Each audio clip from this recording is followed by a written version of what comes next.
Oh, fair is fair. They take our shirts, I took his pants.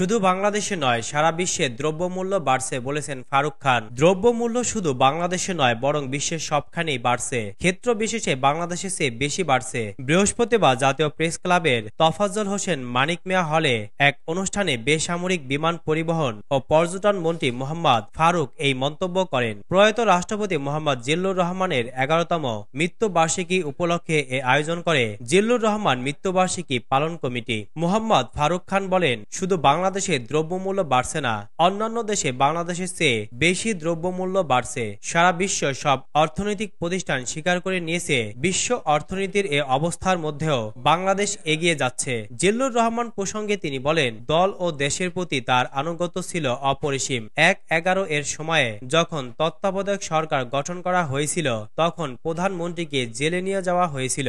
তাকে যখন কোর্টে নেওয়া হয়, তখন সেখানে আমিও ছিলাম। তখন তিনি আমাকে ডেকে দুটি কথা বললেন, জিল্লুর রহমান সাহেবকে সভাপতি বানিয়েছি, তাকে অনেক ভয়ভীতি দেখাচ্ছে, আপনি তার সঙ্গে থাকবেন, আর দল যাতে কোনোভাবে না ভাঙে। তিনি আরো বলেন, ২০০৭ সালে আমরা বিপদের সময় একত্র ছিলাম, জাতির ক্রান্তি লগ্নে। ঐক্যবদ্ধ থাকলে এগিয়ে যাওয়া যায়, কিন্তু মনে রাখতে হবে ষড়যন্ত্র শেষ হয়ে যায়নি। বিএনপি জামায়াত আমাদের পিছিয়ে নেওয়ার চেষ্টা করছে।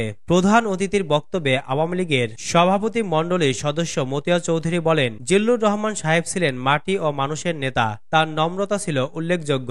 তিনি কোনো কিছুই জাহির করতেন না, যা করতেন কর্তব্যের তাগিদে করতেন। যখন নেত্রীকে গ্রেফতার করে নিয়ে গেল, তখন জিল্লুর ভাইয়ের সঙ্গে আমরা কাজ করতাম। তখনই তিনি বলেছিলেন, আন্দোলনটা করতে হবে। জিল্লুর রহমানের মতো মানুষ বারবার আসে না উল্লেখ করে তিনি বলেন, তিনি বিরল গুণসম্পন্ন মানুষ ছিলেন। সবাইকে একসঙ্গে নিয়ে কাজ করার মানসিকতা ছিল তার মধ্যে।